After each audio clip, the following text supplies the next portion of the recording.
botol obat. Flashback. Puri! Awas bola! Teriakan tiba-tiba itu bukannya membuat Puri refleks menghindar. Malah remaja itu membalikkan badannya. Yang otomatis wajahnya langsung menjadi sasaran bola yang melayang tepat ke arahnya. Oh! Spontan Puri kaget dan menjerit sakit. Ya ampun, Puri! Pasti sakit banget deh. Risa langsung menghampiri sahabatnya tersebut ke pinggir lapangan bola voli. Sorry. Nggak sengaja. Seorang remaja putra berlari dan meminta maaf. Karena wajah pemuda itu terlihat tulus dan Puri juga yakin orang tersebut tidak mungkin dengan sengaja melempar bola kepadanya. Jadi Puri dengan mudah memaafkan. Iya, nggak apa-apa. Puri bahkan tersenyum manis meski hidungnya terasa nyeri berkat lemparan nyasar tadi. Tapi senyum Puri perlahan menghilang setelah merasa tatapan pemuda itu berbeda kepadanya. Bahkan pemuda itu mengedipkan sebelah matanya kepadanya. Kenalin, namaku Doni. Tiba-tiba pemuda itu mengajaknya berkenalan. Tak ada alasan menolak, Puri akhirnya menyambut uluran tangan tersebut. Puri!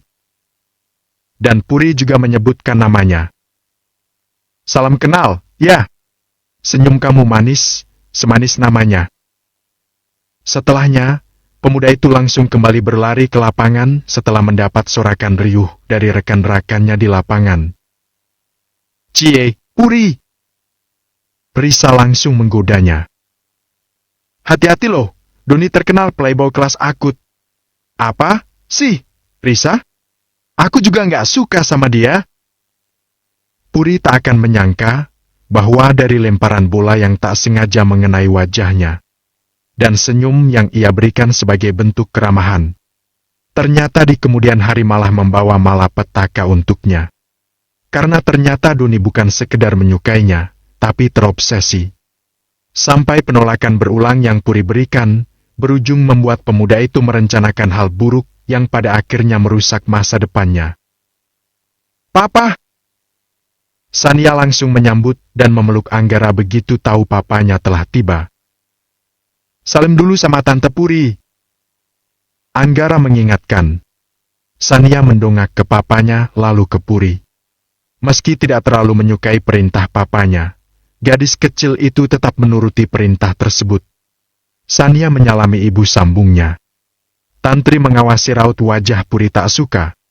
Tapi sebagai tuan rumah mau tak mau ia harus menyambut sang tamu. Ia pun kemudian menyalami Puri. Begitupun Doni yang melakukan hal yang sama. Tapi tentu saja bukan hal mudah bagi Puri bersentuhan kulit dengan pria tersebut. Apalagi setelah akhir-akhir ini ia begitu terganggu dengan ingatan kelam masa lalunya. Wanita itu nampak diam beberapa saat. Yang tentu saja hal itu mengundang kebingungan Tantri dan Anggara. Tapi pada akhirnya Puri memaksakan diri untuk bersikap sewajarnya. Ia menyambut uluran tangan Doni. Meski setelahnya ia langsung refleks mengelap tangan tersebut ke gaun yang ia pakai. Maksud kamu apa begitu? Kamu pikir tangan suami aku ada virusnya? Tantri tersinggung. Udah, sayang. Nggak apa-apa. Maaf, jangan tersinggung dulu. Istriku punya trauma dengan pria yang baru dikenalnya. Dulu waktu awal-awal Puri juga melakukan hal yang sama denganku. Anggara berusaha mencari alasan logis supaya Tantri percaya. Tapi dia ketemu Mas Doni bukan baru kali ini, Mas. Iya, aku tahu. Tapi memang butuh waktu bagi istriku untuk bisa adaptasi dengan orang baru. Sebagai suaminya aku minta maaf. Tapi aku bersumpah, istriku melakukan itu bukan karena kesengajaan. Puri bergeming. Ia juga tak tersanjung dibelah oleh suaminya. Karena pria itu memang penasaran untuk menaklukkannya. Bukan tulus. Itu yang Puri pikirkan. Ya sudah. Ayo masuk. Meski masih kesal, Tantri akhirnya mempersilahkan tamunya untuk masuk. Di mana kamar mandinya? Aku ingin cuci tangan. Puri tak tahan dengan tangannya yang baru bersentuhan dengan Doni. Semua orang kembali menatapnya keheranan. Termasuk juga Anggara. Aku dari luar. Tanganku kotor. Aku hanya ingin cuci tangan sebelum makan. Sambung Puri lagi. Ada yang salah? Aku juga ingin buang air kecil. Tantri nampak berusaha menahan emosinya. Ia benar-benar dibuat kesal dengan sikap menjengkelkan istri mantan suaminya itu. Sania, antar Tante Puri ke kamar mandi. Iya, Mi? Di dalam kamar mandi, Puri berusaha keras melupakan bayangan menjijikan yang terus saja datang. Perasaan jijik, risih, yang membuatnya sangat tak nyaman. Apalagi ketika wajah bajingan itu ada di depan mukanya. Rasanya, jika ia punya kekuatan, ia ingin sekali melenyapkan orang itu dari muka bumi ini. Apa aku harus membunuhnya? Gumam Puri sembari menggenggam botol berisi racun pembunuh serangga yang sengaja ia bawa. Perasaan bencinya pada Donilah membuatnya nekat membawa benda itu. Ia berharap setelah pria itu lenyap, dendamnya terbalaskan. Hidupnya akan lebih damai dan tenang tanpa harus terus dihantui bayangan menjijikan itu. Puri, masih lama? Suara Anggara terdengar dari depan pintu kamar mandi. Mendengar itu Puri kaget dan langsung mengantongi kembali botol yang ia bawa. Tapi tepat saat itulah Puri tiba-tiba tersadar kalau rencananya salah. Balas dendam dengan cara seperti itu bukannya menyelesaikan masalah, malah justru menambah masalah. Setelah memenangkan diri, Puri lalu membuka pintu. Dan tentunya sudah ada sang suami yang berdiri di depannya dengan tatapan mengintimidasi. Kenapa lama? Apa aku harus jawab? Anggara menghembuskan nafas kasar. Ia lalu mengajak istrinya itu untuk segera bergabung ke meja makan. Ayo, aku bisa jalan sendiri. Puri kembali menolak uluran tangan suaminya. Ia berjalan cepat lebih dulu. Rasanya ia ingin segera menyelesaikan makan malam, pulang dan segera mandi. Tapi langkahnya yang terlalu terburu malah membuat kakinya yang memakai heels tergelicir dan hampir jatuh. Untungnya Puri refleks bisa menjaga keseimbangannya. Tapi masalahnya, botol kecil yang ia bawa malah terjatuh. Karena saku gaun itu tidak cukup dalam untuk menyimpan benda tersebut. Puri buru-buru meraih botol tersebut, tapi ia kalah gesit dari Anggara. Pria itu berhasil mendapatkannya lebih dulu. Kembalikan! Puri berusaha merebut, tapi Anggara langsung mengangkat botol kecil itu tinggi-tinggi. Apa ini? Bukan apa-apa. Kembalikan! Kalau bukan apa-apa, kenapa kamu panik? Aku tidak panik. Aku hanya mau barangku kembali. Kalau begitu katakan ini apa? Bukan apa-apa. Hanya obat. Obat apa? Obatku. Obatmu? Setauku obatmu tidak ada yang bentuknya sirup. Anggara semakin curiga melihat warna kulit istrinya yang sampai memerah. Seperti terlihat kepanikan di sana. Kenapa, Mas? Tiba-tiba Tantri datang karena mendengar keributan. Anggara memperhatikan warna kulit istrinya yang semakin memerah. Kalian ngapain? Tantri heran dengan tangan Anggara yang masih naik ke atas. Di ujungnya ada botol kecil yang sepertinya sedang mereka perebutkan. Bukan apa-apa. Sorry, menunggu lama. Anggara langsung menyimpan botol itu di saku celananya. Puri tak bisa berbuat apa-apa. Ayo. Anggara ingin menggandeng Puri, tapi lagi-lagi wanita itu menolaknya. Tantri yang melihat itu semakin merasa bahwa Puri adalah wanita paling aneh di dunia ini. Sangat berbeda dengan pasangan mantan suaminya yang dulu-dulu. Apalagi wajah juteknya sungguh tak sedap sekali dipandang. Tapi apa yang mereka perebutkan? Liburan bertiga. Sesampainya di rumah, Anggara langsung mencari tahu botol apa yang Puri bawa tadi. Ia penasaran, karena istrinya itu terus terlihat gelisah sepanjang makan malam. Pun sesampainya di rumah juga langsung mandi. Seperti yang biasa dilakukannya. Meski Anggara tidak tahu untuk alasan apa Puri seringkali melakukan itu. Padahal mereka hanya keluar sebentar dan tidak mengeluarkan keringat berlebih yang membuat kegerahan sampai harus mandi. Bawa apa ini? Anggara mengerit ketika mencium aroma tak asing itu. Kalau dibilang obat, sepertinya bukan. Karena lebih mirip obat atau racun pembunuh serangga.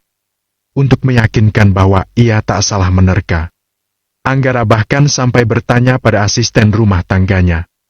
Takutnya ia salah menduga. Tapi jawaban mereka sama seperti tebakannya. Apa maksudnya? Kenapa dia membawa racun seperti ini? Anggara semakin tak bisa memahami apa yang istrinya itu pikirkan. Pintu kamar mandi terbuka. Puri muncul dengan baju tidur lengkap dan handuk yang menutupi rambut basahnya. Apa maksudnya ini? Anggara langsung memberikan tatapan intimidasi. Ia tak bisa untuk tidak berpikiran buruk kepada wanita ini. Apalagi kalau itu menyangkut keselamatan putrinya. Tidak ada maksud apa-apa. Kali ini Puri menjawab dengan lebih tenang. Berbeda dengan saat di rumah tantri tadi. Siapa yang ingin kamu racuni? Tidak ada. Siapa? Tekan Anggara yang tidak langsung mempercayai omongan Puri. Tidak mungkin Puri membawa racun serangga tanpa ada maksud tertentu. Tidak ada? Lalu apa tujuanmu membawa ini? Tidak ada tujuan. Tidak mungkin? Terserah kalau kamu tidak percaya. Puri ingin pergi, tapi tentu saja Anggara tidak akan semudah itu melepaskan sebelum mendapatkan jawaban. Pria itu mencengkeram kuat pergelangan tangan Puri. Lepas! Puri langsung memberontak. Jawab dulu pertanyaanku. Anggara tak mau kalah. Ia tak peduli dengan wajah Puri yang nampak ketakutan. Lepas dulu. Mata Puri memerah. Gadis itu masih memberontak. Jawab dulu. Aku tidak akan tinggal diam kalau sampai kamu punya niat buruk pada putriku. Astaga. Puri tersenyum miris. Meskipun aku tidak begitu menyukai putrimu, tapi aku bukan orang gila yang sampai hati meracuninya. Lalu untuk siapa racun itu? Untuk diriku sendiri. Jawab Puri lantang. Aku sering merasa stres akhir-akhir ini. Aku merasa kesepian. Aku merasa tidak punya siapa-siapa sejak ibuku mati. Aku ingin menyusulnya. Puas! Puri sangat emosional ketika mengatakannya. Ia memang stres, feeling lonely. Tapi belum pada tahap ingin mati. Ia ingin penjahat itu dulu yang menghilang dari muka bumi ini. Anggara terdiam, perlahan cengkeramannya mengendur. Jawaban Puri terdengar rasional dan masuk logika. Karena tadi siang ia sempat wanita itu menangis dari kamera pengawas yang ia pasang. Kesempatan itu tak Puri sia-siakan untuk melepaskan diri. Tangannya langsung refleks mengusap bekas sentuhan suaminya. Tidak sampai mencucinya. Akan berbeda ceritanya kalau Doni yang menyentuhnya. Keringkan rambutmu. Jangan tidur dengan rambut basah. Nanti kamu sakit. Anggara berbicara lebih lembut. Ia sedikit merasa bersalah karena sudah menuduh yang bukan-bukan. Tapi Puri mengabaikan peringatan suaminya. Ia tetap masuk ke dalam selimut dan menutupi tubuhnya hingga ke batas leher. Dulu awal-awal, Puri sering merasa takut Anggara akan memaksanya melakukan tugasnya sebagai seorang istri. Itu sebabnya dalam tidurnya pun Puri selalu bersikap waspada. Ia tidak benar-benar tertidur lelap, tapi hanya berpura-pura saja. Hanya memang semakin lama, perasaan was-was itu sedikit berkurang. Karena sejauh ini pria itu tidak pernah berbuat macam-macam padanya. Mami, kenapa si Tante Puri itu Sania lihat semakin aneh aja? Terus nggak sopan lagi? Sania melihat Puri yang tak menghabiskan makanannya. Dan ketika ditanya, Puri dengan tanpa pikir panjang mengatakan kalau ia sudah kenyang. Padahal menurut Sania, sudah tahu mendapat undangan makan malam, harusnya mengosongkan perut supaya bisa makan banyak untuk menghargai tuan rumah. Itu yang maminya ajarkan. Mami juga nggak tahu, sayang. Pokoknya kamu sering-sering main ke sana, ya? Jangan sampai papa kamu dipengaruhi sama Tante Puri. Tapi kamu jangan bilang kalau mami yang suruh, ya? Iya, Mi, aku bakalan sering ke rumah papa. Kalau bisa papa kita ajak liburan aja, biar nggak sama Tante Puri terus. Anak pinter. Tapi kayaknya susah, sayang. Papa kamu nggak mungkin bisa liburan tanpa istrinya. Kok nggak bisa, Mi? Ya, Oma nggak mungkin izinin papa liburan tanpa istrinya. Makanya kamu rayu Oma, biar izinin papa kamu liburan berdua. Oh, gitu, ya? Itu gampang, Mi. Oma kan sayang banget sama aku. Pasti Oma nggak bakalan protes kalau Sania yang minta. Sip. Mami percaya sama kamu. Tantri tersenyum. Sekarang papa kamu udah mulai condong ke Tante Puri. Jadi kamu harus lebih giat lagi mengambil hati papa. Biar nanti kalau papa punya adik baru, kamu tetap jadi kesayangannya. Iya, Mi, aku maunya papi cuma sayang sama aku. Anak pintar. Tapi kamu jangan bilang kalau mami yang ngajarin, ya. Mama bilang begini, supaya kamu gak kehilangan kasih sayang papa. Ini karena mami sayang sama kamu. Kamu gak mau kan kayak Marsha? Sejak papanya nikah lagi, dan punya adik baru, Marsha nggak disayang lagi sama papanya. Tiap ada acara di sekolah papanya nggak pernah datang. Kalau Marsha ulang tahun, nggak pernah dikasih hadiah. Papanya juga selalu liburan sama istri dan anak barunya. Marsha terlupakan, deh. Iya, Mi, aku nggak mau kayak Marsha. Kalau gitu kamu harus lebih nempel sama papa kamu. Iya, Mi. Tantri tersenyum puas. Ya udah. Mami bacain dongeng Cinderella, setelah itu kamu bobok, ya? Iya, Mi. Keesokannya setelah selesai sekolah dan les, Sania langsung minta diantarkan ke rumah papanya karena terus kepikiran omongan sang mami. Sopir yang mengantarkan karena Tantri masih bekerja. Selamat sore, Oma. Selamat sore, sayang. Gayatri menyambut cucunya dengan senang hati. Mama mana? Tanya Gayatri yang tak melihat Tantri. Mama masih kerja, Oma. Tumben kamu kesini sendiri? Iya. Aku kangen sama papa. Waduh, tapi papa belum pulang, sayang. Nggak apa-apa. Sania tunggu sampai papa pulang. Gayatri nampak bingung menjelaskan. Tapi papa nggak bakalan pulang hari ini, Sania. Loh, emang kenapa? Oh, papa keluar kota, ya? Tebak Sania. Karena Doni pun sering keluar kota. Iya, papa keluar kota. Tapi bukan buat kerja. Papa lagi liburan sama Tante Puri. Liburan? Raut wajah Sania langsung berubah. Ternyata benar papanya sudah berubah. Dulu setiap liburan papanya selalu mengajaknya. Tapi sekarang papanya lebih memilih liburan bersama istri barunya, dan ia juga tak diajak. Kok Sania nggak diajak? Gayatri bisa melihat raut kecewa di wajah cucunya. Seperti mami yang sering liburan sama papi Doni. Papa kamu juga pengen liburan bareng istrinya, sayang. Gayatri berusaha memberi pengertian. Tapi mami selalu ngajak aku kalau liburan sama papi Doni. Gayatri terdiam. Karena nyatanya Tantri selalu membawa Sania setiap liburan bersama suaminya. Nanti kalau papa pulang biar Oma bilangin, lain kali kalau mau liburan suruh ajak cucu Oma yang cantik ini. Gayatri berusaha merayu Sania. Beneran Oma? Iya. Janji, ya? Iya, sayang. Tapi Sania maunya liburannya bertiga, sama papa terus sama mami. Tante Puri nggak usah ikut. Membiasakan sentuhan. Kenapa mengajakku ke sini? Puri menatap tanah makam ibunya dari kejauhan. Wanita itu tak menyangka kalau Anggara akan mengajaknya pulang ke kotanya. Aku tahu kamu merindukan ibumu. Dan aku tidak pernah memandang lemah kepada seorang perempuan yang menangis. Jadi tidak perlu malu. Menangislah kalau itu bisa membuat hatimu lebih lega.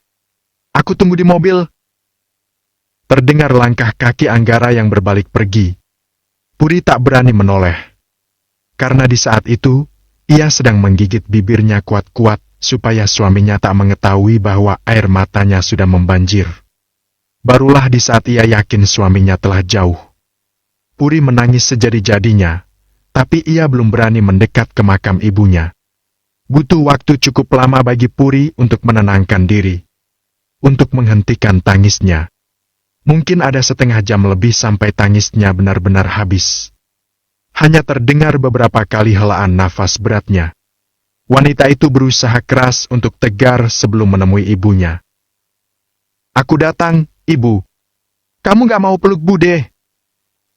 Warsih membuka tangannya lebar-lebar ketika keduanya ditinggalkan Anggara di dapur. Tapi tentu saja Anggara tak benar-benar pergi. Pria itu berdiri di balik tembok dan mencuri dengar pembicaraan mereka. "Aku sudah besar, Bude." Puri tersenyum. Tapi ia tetap maju dan memeluk wanita yang telah berjasa besar dalam hidupnya itu. Tangis Puri kembali pecah. Ia teringat semua kenangan dulu. Di mana saat itu, ibunya masih sehat. Bude masih tinggal di sebelah rumah mereka. Mereka biasanya bercanda bertiga di dapur ini untuk menghiburnya. Rasanya semua baru terjadi kemarin. Tapi keadaan berubah begitu cepat. Ujian datang silih berganti hingga kini hanya tersisa mereka berdua. "Apa Pak Anggara baik padamu?" Puri tak langsung menjawab, tapi kemudian ia menjawab dengan anggukan. "Syukurlah. Belum lama ini suamimu telepon Bude." Mendengar itu, Puri langsung menarik tubuhnya. "Dia tanya apa, Bude?" "Tenang. Bude selalu ingat amanat kamu." Wanita itu tersenyum. "Sudahlah. Lupakan. Beliau hanya ingin tahu saja. Mungkin karena di sana kamu banyak murung, ya?" Tebak Warsih. Puri tak menjawab, tak mengangguk, juga tak mengiyakan. "Lupakan hal menyakitkan, Puri. Beliau bukan orang yang kolot yang akan mempermasalahkan hal semacam itu. Bude mengenalnya sebagai orang yang baik. Jadi, fokus saja menata masa depan kamu, enduk. Nyonya Gayatri juga sangat baik. Kamu diberkahi diberi kesempatan masuk keluarga mereka." Puri hanya diam saja. Saking banyaknya cobaan yang datang, ia sampai lupa bahagia yang sesungguhnya itu seperti apa. Kenyamanan itu yang bagaimana. Karena sulitnya Puri untuk percaya dengan orang di sekitarnya. Dua orang yang paling Puri percaya, hanyalah Bude dan mendiang ibunya. "Bude, aku lapar." Puri memilih mengalihkan pembicaraan.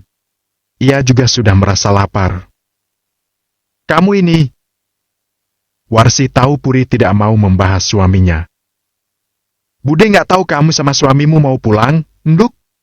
Ini Bude cuma masak pare, teri sama tempe. Bude ke warung depan dulu beli opor ayam kampung." "Nggak usah, Bude. Aku bosen makan ayam terus." "Iya, kamu yang bosen. Tapi suamimu mana doyan makan pare. Hayo loh, ingat, ya. Sekarang kamu sudah punya suami. Sebagai seorang istri kamu harus belajar menyenangkan suami. Cari tahu makanan apa yang dia suka atau tidak suka. Biarpun di rumah sana ada pembantu. Tapi percayalah, suami itu lebih suka masakan istrinya. Parenya nggak pahit, Bude." Puri malah sibuk mencicipi masakan berwarna hijau itu. "Kamu ini..." Bude lagi ceramah ini. "Kok malah bahas pare?" "Iya, Bude. Aku dengar. Kok?" Tapi masih sambil mencicipi makanan favoritnya itu.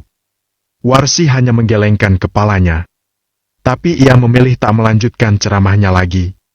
Ia masih yakin, Puri hanya butuh waktu untuk menerima pernikahannya. Malam mulai hening, setelah Warsi berpamitan untuk pulang ke rumahnya sendiri. Hanya terdengar suara televisi, itu pun volumenya tak seberapa terdengar. Karena memang tidak ada yang tertarik dengan benda tabung itu. Mata memang terarah ke sana, tapi pikiran entah di mana. Apalagi televisi yang Puri punya masihlah model kuno, gambarnya juga tak seberapa jernih. Dulu Puri membeli televisi bekas itu untuk ibunya dengan harga yang sangat murah dari salah satu tetangga. Semenjak dari pemakaman, Puri dan Anggara belum mengobrol barang satu dua patah kata pun. berdebat pun tidak. Suasana sangat canggung di antara keduanya. Bahkan saat masih ada Warsih, Puri lebih banyak diam dan menyimak saja. Sebenarnya wanita itu ingin berterima kasih karena sudah diajak pulang. Tapi entah kenapa rasanya mulut terasa berat untuk mengucap. Mereka terlalu sering berdebat, terlebih malam sebelumnya mereka bertengkar cukup hebat. Sehingga rasanya sangat aneh hanya untuk sekedar mengucapkan terima kasih. Sampai akhirnya karena suasana yang terlalu canggung, tak sengaja keduanya saling melirik secara bersamaan dan membuat suasana semakin bertambah aneh. Padahal biasanya mereka tidak pernah seperti itu. Tumben kamu diam. Anggara yang memulai bicara lebih dulu. Biasanya aku juga diam. Puri masih dengan raut datarnya. Meski ia sedikit malu, takut Anggara mengetahui kalau ia menangis di pemakaman tadi. Setelah dulu ia yang berusaha untuk bersikap sok tegar. Meski memang dikala itu, Puri tidak sepenuhnya berpura-pura. Ia pun pasti sedih ditinggalkan oleh ibunya. Hanya saja saat itu ia benar-benar tak bisa menangis. Karena di sisi lain hatinya, merasakan kelegaan. Penderitaan ibunya di dunia telah berakhir. Ibunya sudah tidak perlu merasakan sakit lagi. Puri yakin ibunya pasti bahagia di surga. Karena ibunya adalah sosok ibu yang luar biasa. Bagi Puri ibunya adalah sosok malaikat tanpa sayap. Boleh tanya sesuatu? Puri menoleh. Ia pikir Anggara akan melanjutkan untuk berdebat seperti biasanya. Tapi pria itu terlihat berbicara serius. Apa? Kenapa kamu selalu mengusap tanganmu setelah bersentuhan dengan laki-laki? Anggara menatap tajam ke wanita yang berstatus istrinya itu. Karena ia ingin melihat detail ekspresi Puri berikut dengan jawabannya. Aku hanya belum terbiasa. Puri mencoba menjawab dengan tenang. Tidak biasanya karena apa? Karena aku tidak berteman dengan laki-laki. Kenapa? Tidak nyaman. Tidak nyamannya karena apa? Kenapa kamu ingin tahu? Puri sedikit kesal Anggara banyak bertanya padanya. Apalagi tentang sesuatu yang tak ingin ia jawab. Karena aku suamimu. Kita tidak benar-benar menikah. Pernikahan kita tercatat di negara. Bagaimana kamu bilang kalau kita tidak benar-benar menikah? Anggara tersenyum sinis. Karena suatu saat kita juga akan bercerai. Kalau aku tidak ingin bercerai bagaimana? Terserah. Aku yang akan mengajukan gugatan perceraiannya. Kamu lupa kalau aku punya uang? Bukan hal sulit untuk membuatmu selamanya menjadi istriku. Anggara bisa melihat wajah Puri yang semakin kesal. Entah kenapa ia mulai menyukai Puri dengan perlawanannya. Apa maumu? Mauku? Anggara merubah posisi duduknya. Aku ingin kamu mulai membiasakan diri untuk bersentuhan denganku. Karena aku suamimu. Kamu tidak menarik. Berikan tanganmu. Anggara menyodorkan tangannya dalam posisi membuka. Tidak mau? Tolak Puri mentah-mentah. Ayolah. Anggara mencoba lebih melunakkan cara bicaranya supaya Puri juga nyaman di dekatnya. Jangan memaksaku. Tiba-tiba Puri langsung berdiri dengan wajah kesal dan meninggalkan Anggara. Tapi pria itu tak menyerah begitu saja. Mungkin nanti aku harus mengajakmu datang ke acara penting. Mau tidak mau kamu harus berjabat tangan dengan banyak orang. Tidak mungkin setiap bersentuhan dengan mereka. Kamu mengusap tanganmu. Itu akan membuat mereka tersinggung. Anggara berusaha mencari alasan yang masuk akal untuk membujuk istrinya. Kalau begitu jangan mengajakku. Tidak bisa. Kamu istriku. Apa kata orang kalau aku malah mengajak wanita lain? Kamu bisa mengajak sekretarismu. Ada saatnya aku mengajak sekretarisku. Tapi ada beberapa acara yang mengharuskanku untuk mengajakmu. Anggara belum menyerah. Lagi pula hanya sekedar belajar bersentuhan tangan. Tidak lebih. Tapi aku tetap tidak nyaman. Itu sebabnya. Aku ingin kamu belajar. Toh kamu belajar dengan suamimu sendiri, bukan orang lain. Puri duduk di tepi tempat tidur. Wajahnya masih masam. Masih kesal dengan sikap Anggara yang memaksa. Tapi di sisi lain, ia membenarkan perkataan suaminya. Ia harus belajar menyembuhkan traumanya. Karena beberapa kali orang memang tersinggung dengan sikapnya, yang mengharuskannya berpikir keras untuk mencari alasan atas tindakannya. Untungnya selama ini aman-aman saja. Tapi Puri sendiri memang tidak nyaman dengan hal itu. Bagaimana? Anggara duduk di samping sang istri. Kamu hanya perlu memegang tanganku. Lama-lama kamu akan terbiasa. Nada bicara Anggara melembut. Puri menatap tangan sang suami yang menunggu uluran tangannya. Tapi rasanya masih sangat berat untuk mengulurkan tangannya. Ayolah. Kamu tidak akan macam-macam kan? Kalaupun aku macam-macam, itu sah-sah saja. Aku suamimu. Candaan itu memang terdengar remeh. Tapi tentu saja tidak bagi Puri. Mata wanita itu bahkan membola dan sikapnya berubah waspada. Sika, aku hanya bercanda. Hidup jangan terlalu serius. Kalaupun aku menginginkanmu, aku akan minta izin dulu padamu. Aku bukan tipe pemaksa. Setelahnya, nampak Puri sedikit mengendurkan kewaspadaannya. Sejujurnya, Puri pun tahu bahwa suaminya berhak atas dirinya. Sewaktu masih hidup, ibunya banyak menasehatinya tentang banyak hal. Utamanya tentang pernikahan. Karena ibunya memang ingin sekali melihatnya menikah dan bahagia. Ibunya selalu berusaha membantunya menghilangkan traumanya. Mengatakan padanya bahwa tak semua pria di dunia ini jahat seperti ayahnya, cinta pertamanya atau pria bajingan itu. Tapi sulit bagi Puri untuk menghilangkan stigma buruk tentang seorang pria. Ayo. Puri melirik tangan yang membuka itu. Ia ingin sembuh. Itu sudah pasti. Besok saja? Oke. Anggara memilih tak memaksa. Tapi tentu saja ia punya rencananya sendiri.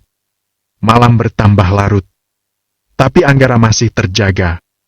Setelah mengecek kamera di kamar mereka saat malam hari, ia baru tahu kalau Puri yang ia kira selalu tidur lelap ternyata seringkali gelisah. Kadang seperti memastikan apakah ia sudah benar-benar tertidur atau belum.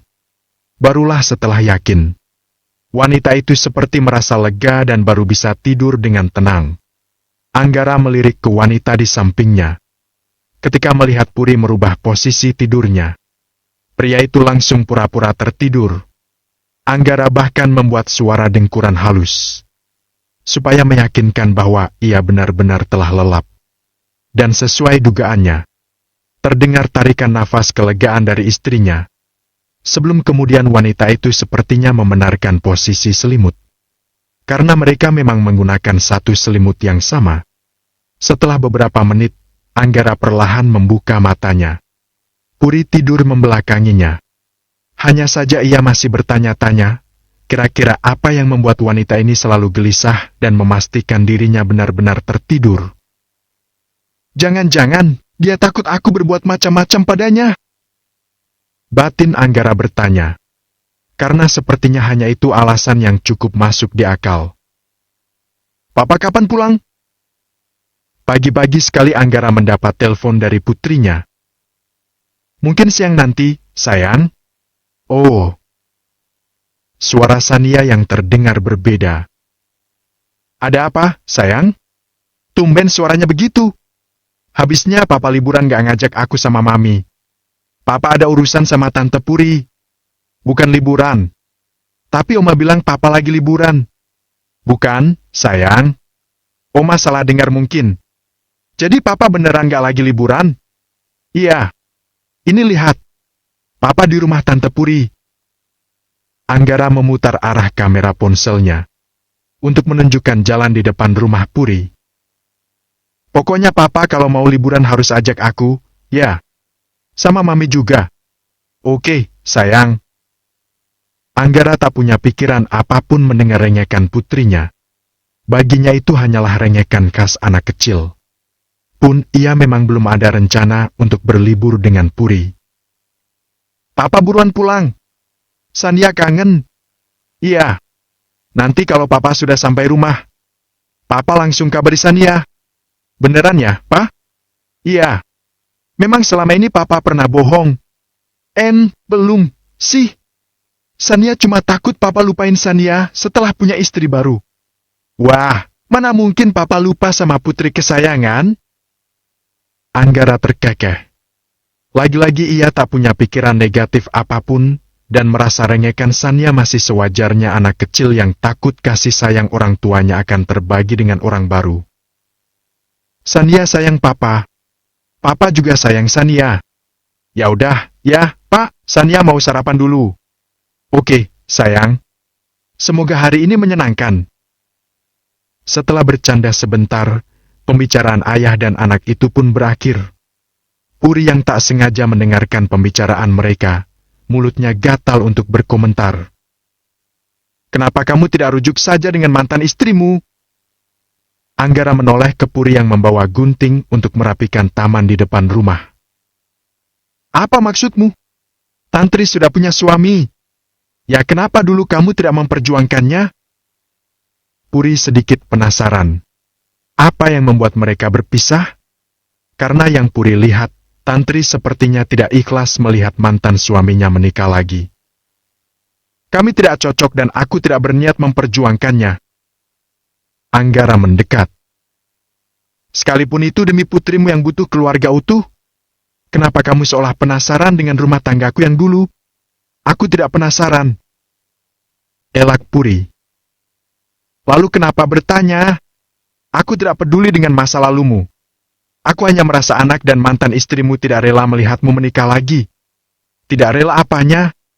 Tantri dan Sania selalu welcome kepada setiap pasangan yang aku kenalkan ke mereka. Kecuali kamu. Kamu selalu bersikap menyebalkan.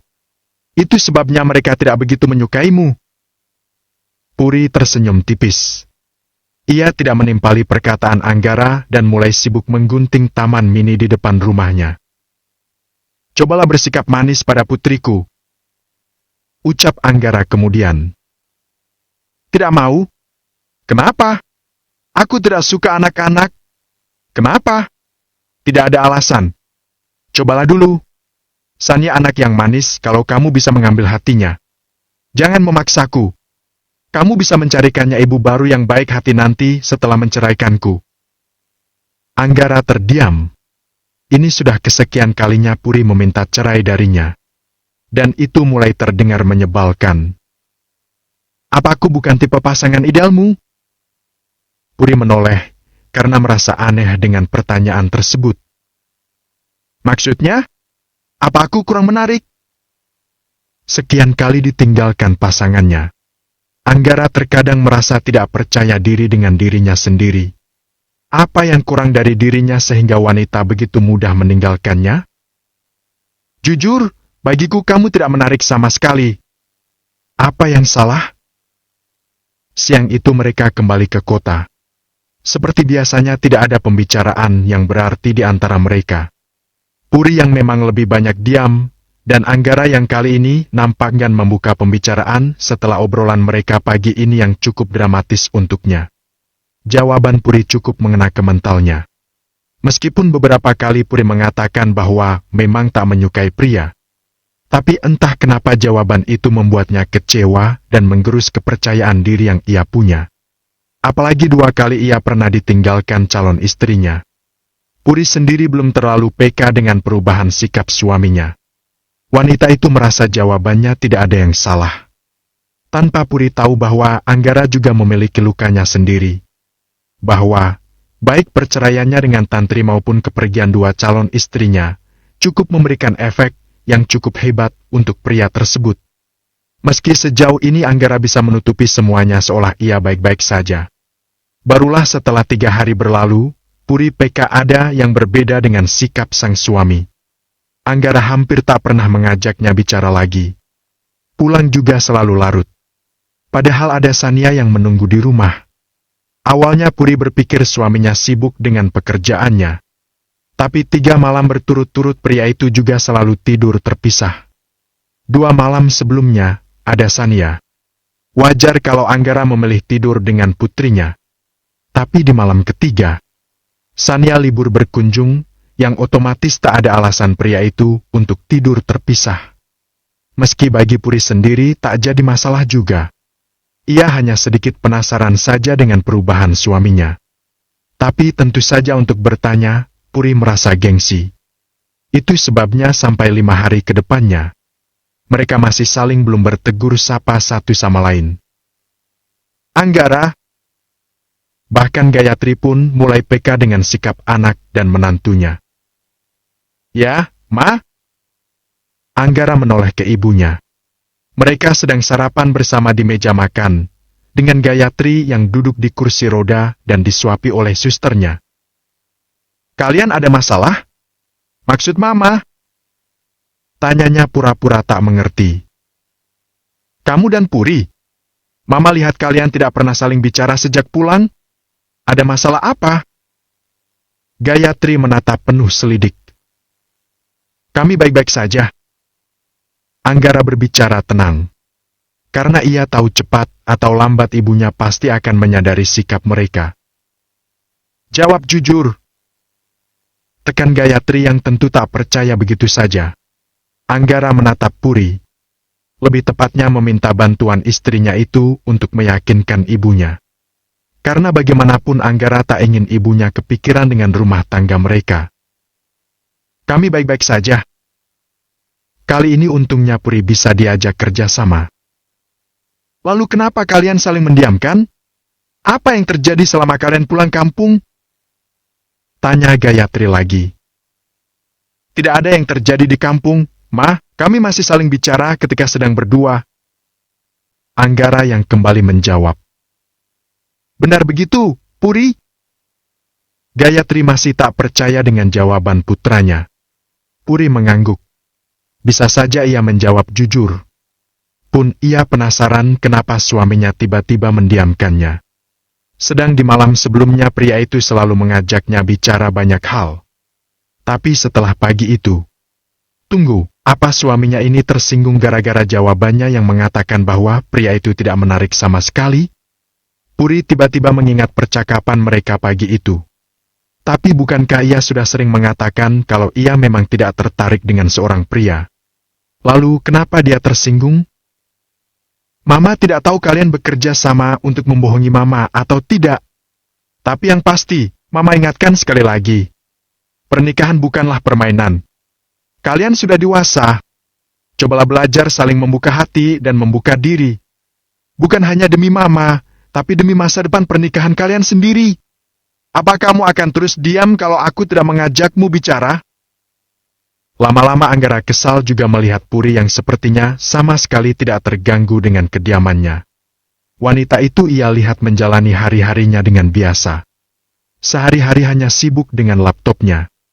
Tadi pun ia harus menunggu istrinya selesai meeting online dulu untuk mengajaknya bicara. Seperti sama sekali tidak ingin tahu kenapa suaminya sampai mendiamkannya selama berhari-hari. Puri yang ditodong seperti itu nampak berpikir. Aku bingung mau mengajakmu bicara apa. Jawabnya dengan polosnya. Setidaknya kamu bisa menyapa atau menawarkan apa misalnya, makan atau apa. Anggara benar-benar tak habis pikir ada manusia yang tidak ada inisiatif sama sekali seperti istrinya ini. Aku tidak biasa melakukannya. Kalau begitu biasakan. Anggara benar-benar kesal. Puri nampak diam beberapa saat. Seperti tengah berpikir. Oke, mulai besok aku akan belajar menyapamu. Ucap Puri dengan santainya. Seolah tak punya dosa. Bahkan wanita itu juga langsung melenggang pergi tanpa bicara apa-apa lagi. Padahal selama beberapa hari ini Anggara sengaja diam untuk melihat respon wanita ini. Selain karena ia memang terkena mental dengan jawaban Puri sebelumnya. Bagaimana bisa aku berjodoh dengan wanita aneh ini dari banyaknya wanita normal di dunia ini? Anggara menggumam frustasi. Malam itu tidak ada obrolan lagi di antara pasutri tersebut. Sampai akhirnya pagi tiba dan Anggara mendapatkan kejutan pertamanya ketika ia baru membuka mata. Selamat pagi. sebuah sapaan yang Puri janjikan semalam. Anggara yang bahkan nyawanya belum terkumpul sampai terdiam beberapa saat. Masalahnya, sapaan istrinya itu terdengar kaku dan sangat tidak menyeratkan keramahan. Ia malah seperti sedang disapa oleh robot. Entah apa yang salah dengan wanita ini. "Kamu mau sarapan apa pagi ini?" tanyanya kemudian. Padahal Anggara baru saja ingin protes. "Ah, apa saja?" terbiasa disiapkan pembantu. Anggara tak terbiasa memikirkan sarapan apa yang hendak ia santap. Apalagi ia termasuk pemakan apa saja selama makanan itu layak dimakan. "Baiklah, aku akan meminta Bi Atik menyiapkannya." Puri bicara enteng sekali dan kembali berlalu meninggalkan kamar. Sementara Anggara nampak melongo sambil menahan geram. Ia pikir wanita itu ingin menyiapkan sarapan pagi untuknya. Tahunya malah menyuruh pembantu. "Lalu buat apa dia bertanya?" gumamnya kesal. "Sandra?" "Ya, Pak." Sandra, sang sekretaris, yang awalnya hendak berbalik mengurungkan langkahnya. "Saya mau minta pendapat kamu." Anggara menatap ragu sekretarisnya itu. Tapi ia benar-benar tak habis pikir dengan tingkah istrinya. "Iya, Pak. Silakan. Menurut kamu, sebagai seorang pria, apa saya cukup bisa menarik bagi wanita? Maksudnya, kalau misalkan kamu tiba-tiba harus menjadi istri saya, apa ada kemungkinan kamu akan tertarik dengan saya?" Anggara bingung bagaimana mendeskripsikan hubungannya dengan istrinya. Sandra yang tak menyangka mendapat pertanyaan semacam itu terang saja bingung. Dia juga pasti malu kalau menjawab jujur. Secara logika, ia tak punya alasan untuk tidak menyukai bosnya. "Kenapa kamu diam?" Sandra tersenyum malu. "Maaf, Pak, kalau saya, jujur, ada kemungkinan saya jatuh cinta dengan Bapak." "Maksudnya, siapa wanita yang gak bisa jatuh cinta sama Bapak? Secara Bapak itu tampan, mapan, dan sejauh saya mengenal Bapak orang yang baik." Sandra nampak meremas tangannya. Takut salah bicara dan membuat bosnya salah paham. Karena biarpun ia mengagumi bosnya, tapi ia cukup sadar diri itu tidak mungkin. Apalagi ia juga tahu kalau bosnya sudah menikah. "Menurut kamu saya baik?" Sandra mengangguk. "Lalu apa kemungkinan yang membuat seorang wanita bisa sama sekali tidak tertarik dengan saya? Menurut kamu, saya yang salah, atau orang itu yang aneh?" Lemaskan tanganmu. Selama beberapa hari terakhir, Puri terus menyibukkan diri dengan pekerjaannya. Ia juga mencoba melamar pekerjaan di perusahaan baru. Dan tentunya yang tidak mengharuskannya datang ke kantor setiap hari. Terbiasa bekerja dari rumah, menjadikan Puri merasa tak nyaman jika harus bertemu banyak orang ataupun harus beradaptasi dengan lingkungan baru. Meski negatifnya, ia jadi sama sekali tidak punya teman. Sejak peristiwa kelam di masa lalu, Puri hampir-hampir tidak punya sahabat lagi. Baik laki-laki ataupun perempuan. Ia hanya akan mengobrol seperlunya saja, tapi tidak berusaha untuk menjadi lebih dekat dengan siapapun. Kejadian kelam itu benar-benar merubahnya. Bukan hanya membuatnya trauma pada pria, tapi membuatnya punya trust issue sendiri dengan yang namanya persahabatan. Tidak ada seorang pun di luar sana, selain mendiang ibunya dan Budi yang bisa ia percaya. "Tante masak apa?" Selain bekerja, Puri sekarang juga selalu menyiapkan makan suaminya. Ia melakukan itu demi dirinya sendiri. Ia butuh ketenangan supaya otaknya tak terus memikirkan ingatan buruk masa lalunya. Setiap kali mengingat pria bajungan itu, Puri selalu merasa tak nyaman, risih luar biasa, sesuatu yang tidak bisa ia jelaskan. Tapi yang pasti itu sungguh menyiksanya. Dan ia tak ingin gila karenanya. "Capcay!" Puri menjawab singkat. Sebenarnya ada beberapa menu lainnya. Hanya saja ia malas menyebutnya. "Cuma itu? Biasanya Mami kalau masak selalu banyak. Kalau begitu kenapa kamu tidak pulang saja dan sarapan dengan menu buatan Mamimu?" jawab Puri yang enggan meladeni Sania. Setiap hari anak itu kerjanya hanya terus membandingkannya dengan ibunya. Tapi ini rumah papaku. Tante nggak berhak mengusir aku dari sini. Rumah ini juga nanti bakalan jadi rumah aku kalau aku sudah besar nanti.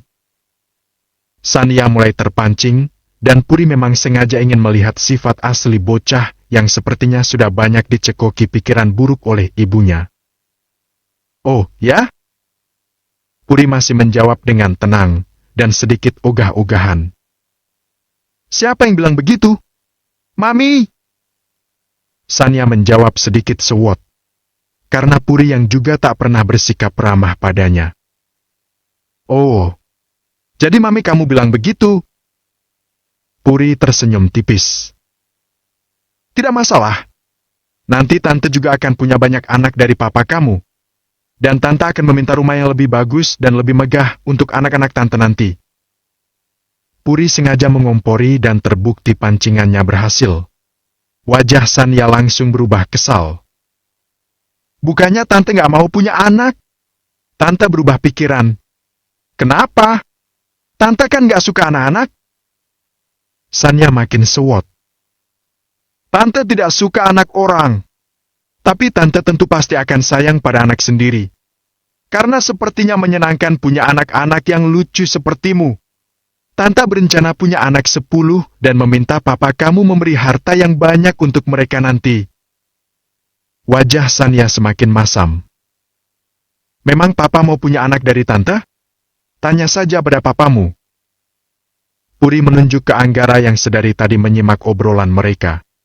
Sania yang baru menyadari itu, langsung menoleh ke papanya. Papa sudah bangun? Sania mendekat ke ayahnya dan memeluknya seolah sangat takut kehilangan. Sudah, sayang. Anggara berjongkok dan membalas pelukan putrinya. Papa? Iya? Memang Papa mau punya anak dari Tante Puri? Tanya Sania yang terlihat sangat takut. Lebih tepatnya takut mendapat saingan baru. Anggara melirik ke Puri yang nampak acuh menata makanan di meja dibantu Beatik. Sejujurnya ia mendengarkan semua percakapan mereka tadi. Dan Anggara terkadang sering tak mengerti kenapa Puri sama sekali tidak berusaha untuk mengambil hati Sania. Malah kesannya istrinya itu mengajak Sania bermusuhan. Berkebalikan dengan pasangan-pasangannya sebelumnya yang pasti mereka akan bersikap sangat manis pada putrinya. Memangnya Sania tidak mau punya adik? Sania nampak bingung. Tapi kemudian gadis itu menggelengkan kepalanya. Kenapa Sania tidak mau punya adik? Karena nanti Papa nggak sayang lagi sama Sania. Wah, siapa yang bilang begitu? Anggara tertawa mendengar jawaban polos putrinya. Mami? Tapi jawaban Sania kemudian membuat tawa Anggara terhenti. Mami? Iya. Mami juga nggak mau punya anak dari Papi Doni. Supaya Papi Doni tetap sayang sama aku, bukan sama anaknya. Sania seketika lupa dengan pesan ibunya. Bahwa itu hanya rahasia mereka berdua. Mami bilang begitu? Iya. Tapi jangan bilang sama Mami, ya, Pa, nanti Mami marah. Memang Mami pernah marah? Anggara jadi ingin tahu. Enggak. Mami nggak pernah marah. Mami itu sayang banget sama Sania. Makanya Mami nggak mau ngelahirin anak lagi. Biar Sania yang nggak punya saingan. Sania menjawab dengan menggebu dan seperti bangga dengan ibunya. Sementara Anggara nampak tertegun untuk beberapa saat. Karena menurutnya ada yang salah dengan ajaran mantan istrinya. Kalau Papa sayang sama Sania, harusnya Papa juga bisa kan kayak Mami? Tanya Sania lagi. Apa kamu serius? Anggara menyusul Puri yang kembali ke atas hendak menyiapkan baju kerjanya. Rutinitas yang rutin Puri lakukan akhir-akhir ini. Supaya ia punya sedikit kesibukan. Bukan karena ia ingin jadi istri yang baik. Serius apa? Mengenai anak? Puri menoleh cepat. Mana mungkin aku serius? Aku hanya senang melihat putrimu kesal. Puri melengos kesal. Bagaimana mungkin suaminya itu berpikir ia serius? Tidak masuk akal. Seharusnya sikapnya selama ini sudah menjelaskan semua pandangannya tentang pernikahan mereka. Tapi kupikir itu bukan ide yang buruk. Maksudnya? Puri masih belum mengerti arah pembicaraan suaminya. Bagaimana kalau kita punya anak? Apa kamu gila? Puri langsung terlihat kesal. Apanya yang gila? Kita suami istri? Anggara sebenarnya sudah menebak jawaban istrinya sejak awal. Tapi ia hanya ingin mengajak Puri bicara. Berhenti membual. Kalau kamu ingin punya anak, silahkan cari wanita yang mau mengandung anakmu. Kenapa aku harus mencari wanita lain, sedangkan aku punya istri? Kalau begitu gampang, ceraikan aku dan silahkan menikah lagi. Kalau aku tidak mau, terserah. Aku tidak mau punya anak darimu atau siapapun. Kenapa? Aku tidak suka anak-anak. Seperti yang kamu bilang pada Sania. Kamu mungkin tidak menyukai anak orang lain. Tapi kamu pasti menyukai anakmu sendiri. Anggara sejujurnya hanya ingin berdebat. Karena memang hanya dengan begini mereka punya bahan untuk bicara. Aku tetap tidak mau. Apa masalahnya? Aku tidak mau repot. Semakin masam wajah Puri, semakin senang Anggara melihatnya. Entah perasaan aneh apa ini? Aku akan menemanimu melewati masa kehamilan. Tetap saja aku yang capek. Jangan memaksaku. Puri hendak pergi, tapi Anggara langsung menahan tangan istrinya itu. Hal yang tentu saja tak Puri sukai. Lepas. Katakan sejujurnya. Kamu tak ingin anak atau kamu yang tak mau disentuh? Anggara baru menyadari, istrinya ini disentuh tangannya saja risih. Jadi bagaimana bisa membuat anak? Kalau sudah tahu buat apa bertanya? Puri melengos.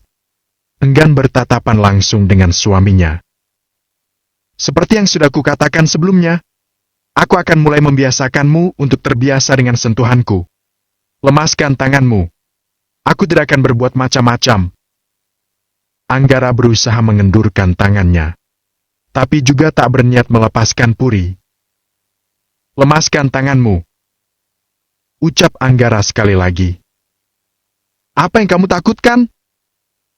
Karena Anggara merasa Puri sangat tegang, takut sekaligus juga waspada. Padahal mereka hanya berpegangan tangan. Aku tidak akan macam-macam. Aku janji. Anggara mulai merasa bahwa trauma istrinya pasti bukan hanya karena ayahnya. Ia mulai bertanya-tanya, apa yang terjadi? Apa ayahnya melakukan sesuatu yang membuat istrinya ini takut di masa lalu? Agak lain. Hari telah siang, tapi Puri terus saja memandangi tangannya. Seolah sentuhan suaminya masih tertinggal di sana. Karena baru pria itu yang menggenggam tangannya lama setelah kejadian kelam di masa lalu. Menjengkelkan! Puri menjadi kesal sendiri karena hal itu membuatnya tak bisa konsentrasi bekerja. Fokus! Fokus! Fokus! Puri mencoba memejamkan matanya dan melupakan yang terjadi pagi tadi.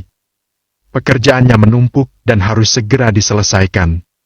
Memang, Anggara mengirimkan uang yang banyak padanya. Tapi Puri sama sekali tidak berniat menggunakan uang tersebut untuk kebutuhannya.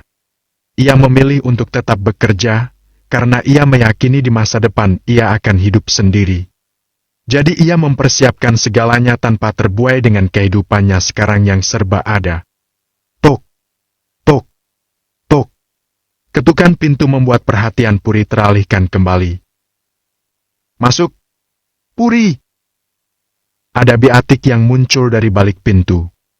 Ketika tak ada Anggara ataupun Gayatri, wanita itu akan memanggil Puri dengan nama saja.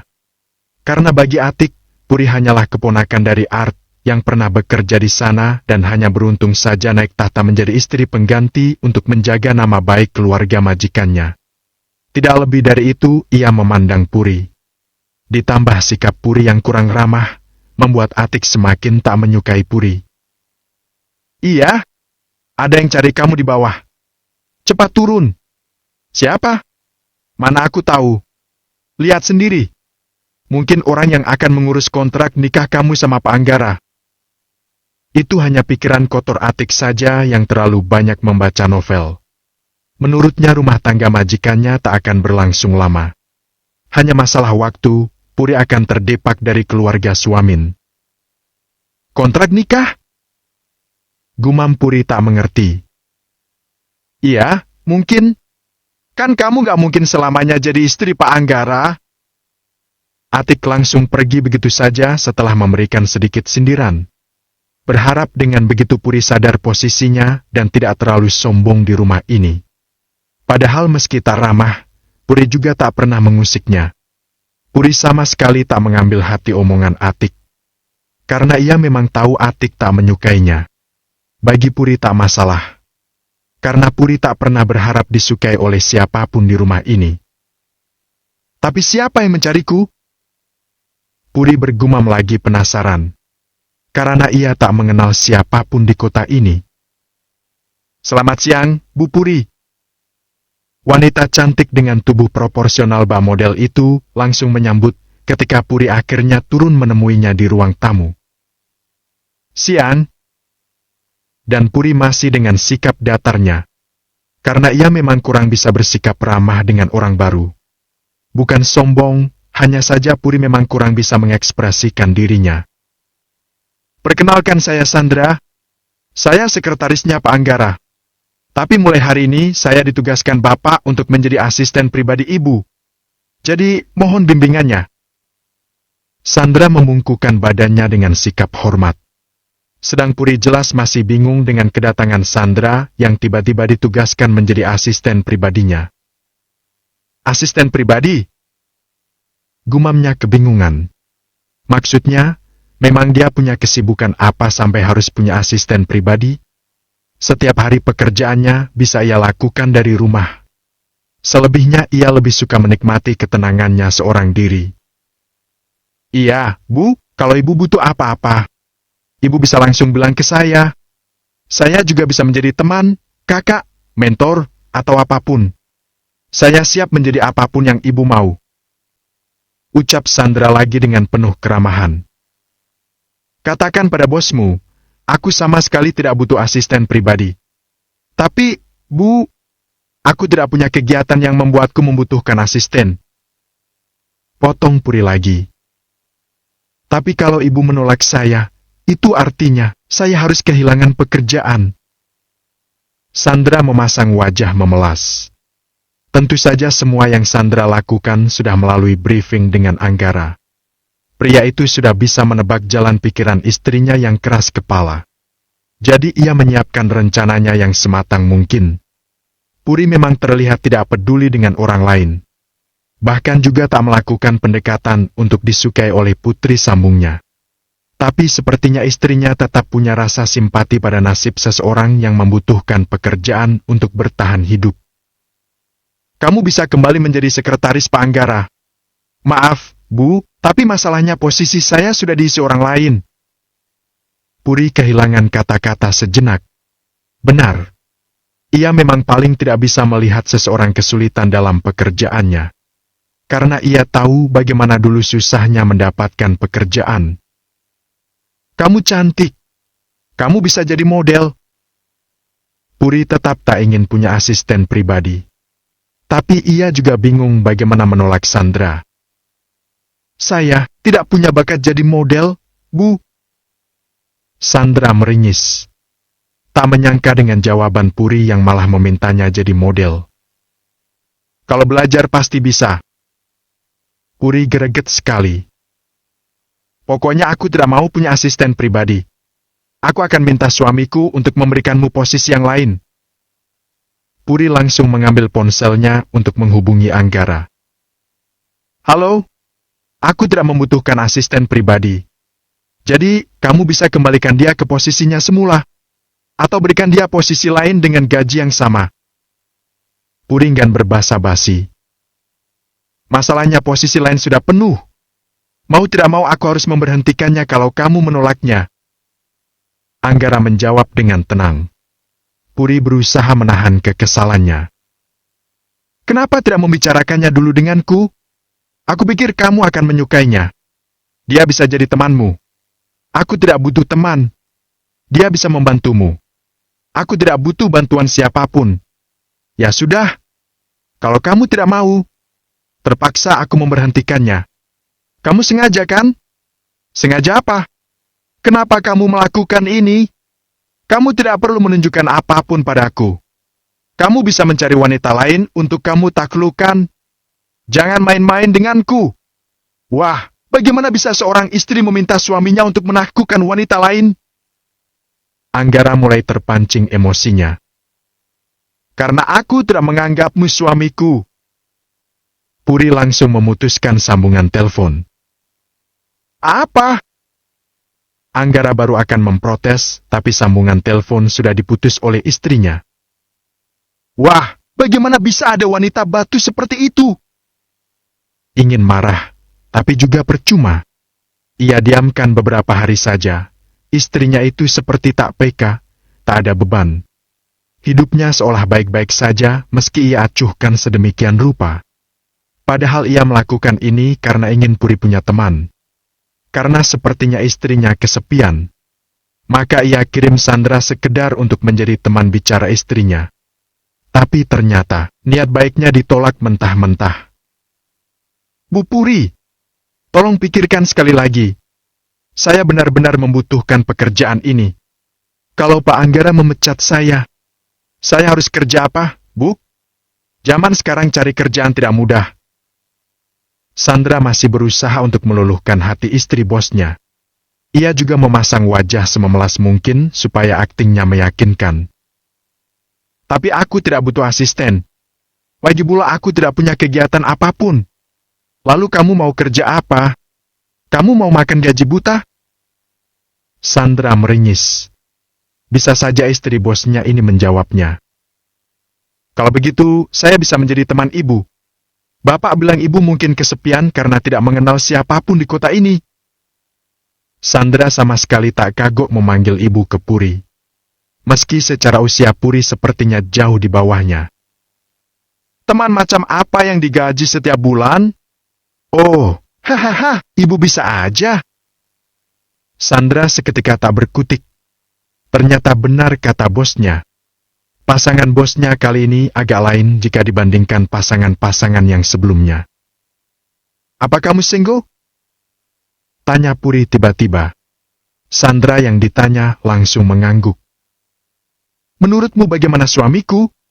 Oh, Pak Anggara baik. Apa suamiku tampan? Potong Puri lagi. Sandra yang mendapat pertanyaan seperti itu bingung mau menjawab apa. Tapi pada akhirnya ia memilih menganggukkan kepala. Apa kamu menyukainya? Hah? Saya mana berani, Bu? Kalau kamu menyukainya, kenapa kamu tidak goda saja suamiku? Siapa tahu dia tertarik denganmu? Hah? Maksudnya gimana, Bu? Sandra syak seketika. Istri gila mana yang meminta wanita lain menggoda suaminya? Akhirnya berhasil. Maaf, Pak. Saya nyerah. Susah sekali merayu istri Bapak. Sandra menghubungi Anggara setelah tak berhasil membujuk Puri untuk menerimanya jadi asisten pribadi. Sudah segala cara ia lakukan, bahkan ia sampai berakting menangis. Tapi rupanya hati Puri sekokoh itu untuk bisa diluluhkan. Malah sepertinya Sandra berniat untuk casting film. Karena ia baru menyadari bahwa ternyata ia pintar juga sampai bisa akting menangis. Meski usahanya tetap gagal. Di seberang sana, Anggara nampak menghela nafasnya. Ia juga tak menyalahkan Sandra. Karena ia sangat tahu bagaimana batu istrinya. Bu Puri malah menyuruh saya menggoda Bapak. Sepertinya beliau memang tidak mencintai Anda, Pak. Apa maksud kamu? Ya, sepertinya cinta Bapak bertepuk sebelah tangan. Sandra berbicara hati-hati. Ia tahu suasana hati bosnya sedang tidak baik saat ini. Tapi ia perlu jujur menilai apa yang ia lihat. What? Jangan sok tahu kamu. Cinta bertepuk sebelah tangan? Cih. Anggara tak terima dengan kalimat sekretarisnya itu. Kamu pikir saya cinta istri saya? Loh, terus Bapak suruh saya jadi asisten istri Bapak karena apa? Itu karena Bapak pedulikan sama istri Bapak? Bedakan antara peduli dan cinta. Saya melakukan ini hanya karena saya kasihan sama dia. Elak Anggara. Oh, dalam hati Sandra, betapa anehnya suami istri ini. Terus saya gimana, Pak? Saya ke kantor atau langsung pulang? Tanya Sandra yang sedikit lemas. Ternyata akting menangis membuat energinya terkuras. Ia melakukan itu karena bosnya berjanji akan memberinya bonus yang besar. Kalau ia berhasil membujuk istri bosnya untuk memiliki asisten pribadi. Tidak salah bukan kalau Sandra berpikir bosnya mulai jatuh cinta pada istrinya? Karena si effort itu usaha sang atasan demi wanita yang katanya hanya dikasihani itu. Jangan! Kamu balik lagi ke rumah saya. Saya ngapain lagi, Pak? Ajak istri saya ke salon. Bilang kalau dia harus menemani saya untuk acara perusahaan malam ini. Acara perusahaan? Sandra mengerit. Seingatnya tak ada acara yang mengharuskan bosnya mengajak sang istri. Memang ada acara apa, Pak? Ada. Acara makan malam dengan pemilik perusahaan. Perusahaan mana, Pak? Perusahaan saya sendiri. Kan saya pemiliknya. Sandra langsung mencebikkan bibirnya. Jaim sekali bosnya ini. Pintar sekali ngelesnya. Bilang saja mau mengajak istrinya makan malam romantis berdua. Pakai bilang acara makan malam dengan pemilik perusahaan. Kamu paham kan? Ya, saya paham. Tapi jangan lupa bonusnya, ya, Pak kalau berhasil. Mata duitan sekali kamu. Soalnya butuh usaha lebih untuk bisa membujuk istri Bapak. Atau silakan Bapak cari orang lain saja kalau gitu. Ancam Sandra yang yakin kalau bosnya tak akan mungkin mencari penggantinya. Sika, berani kamu mengancam saya? Maaf, Pak. Saya terpaksa melakukan ini karena merayu istri Bapak lebih susah daripada menjadi sekretaris Bapak. Anggara kembali berdecak. Ya sudah, lakukan tugas kamu. Masalah bonus gampang. Bisa diatur. Yang penting kali ini jangan sampai gagal. Siap, bos. Puri. Baru juga Puri duduk dan hendak melanjutkan pekerjaannya. Pintu kamarnya kembali diketuk dari luar. Masuk. Ada yang cari kamu di bawah. Lagi-lagi Big Atik datang dengan wajahnya yang tak ramah. Sekarang siapa lagi? Ena lama-lama merasa terganggu. Sekarang siapa lagi yang didatangkan suaminya? Lihat sendiri sana. Jangan meyos. Big Atik langsung ngeloyor pergi setelahnya. Ia memang senang membuat Puri kesal. Karena Puri juga sering melakukan hal yang sama pada Tantri dan Sanya. Atik hanya berusaha membalasnya. Apalagi Tantri selalu memberinya uang untuk menjadi mata-mata. Puri menghembuskan nafas kesal. Tapi urung, ia turun kembali dan menemukan Sandra yang ternyata kembali dengan senyumnya yang mencurigakan. Apalagi? Tanya Puri dengan ekspresi datarnya. Dulunya, ia sering memasang wajah itu hanya demi menutupi kesedihannya dan demi menunjukkan ke orang-orang bahwa ia baik-baik saja. Tapi karena dilakukan setiap hari, hal itu akhirnya menjadi kebiasaan yang sulit dihilangkan. Dan membuatnya sedikit susah untuk mengekspresikan apa yang ia rasa. Itu sebabnya Puri sering dianggap aneh dan pada akhirnya tak punya teman. Pak Anggara meminta saya untuk mengajak ibu ke salon. Ke salon? Iya. Malam ini ada acara di perusahaan dan beliau meminta saya untuk mempersiapkan Anda hadir di sana. Tentunya dengan penampilan yang layak. Sandra memasang senyumnya selebar mungkin. Kenapa tidak kamu saja yang datang? Masalahnya, istri Pak Anggara Ibu Puri, bukan saya.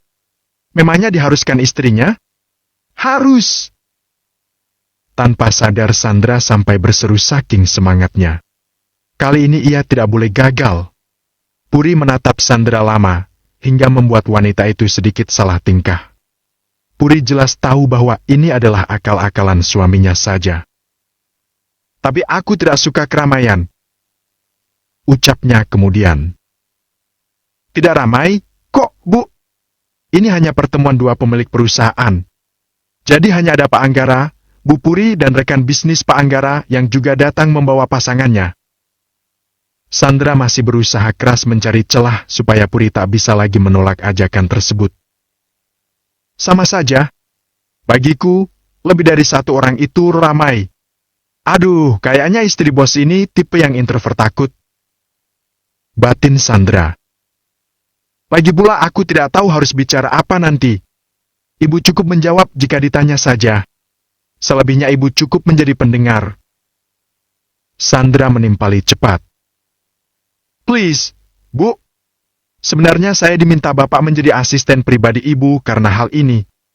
Ibu butuh saya di saat-saat seperti ini. Please, Bu.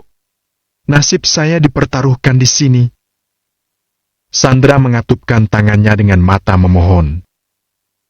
Jangan menatapku seperti itu. Aku tidak mudah mengasihani orang lain. Apalagi hanya dengan modal air mata palsu. Todong Puri yang sangat tahu bahwa Sandra sedari tadi sengaja berakting untuk membujuknya. Sandra yang mendengar itu langsung kicep. Ia pikir aktingnya sudah cukup mumpuni. Nyatanya masih terbaca juga. Hei, maksud ibu apa, ya? Sandra berpura-pura tak mengerti. Jam berapa ke salon? Ke salon? Oh, ibu setuju datang ke acara nanti malam? Terpaksa. Aku hanya menghargai akting menangismu. Meski malu, tapi Sandra langsung tersenyum cerah membayangkan bonus yang akan ia terima. Ibu serius? Iya. Tapi mulai detik ini, jangan lagi memanggilku ibu. Karena aku bukan ibumu. Dan sepertinya usiaku lebih muda darimu. Lalu saya harus memanggil apa? Nama saja. Aku ke atas dulu. Setelah pekerjaanku selesai aku akan turun. Jadi kamu bisa bersantai dulu di sini. Aku akan meminta pembantu di rumah ini untuk menyiapkan camilan untukmu. Hah?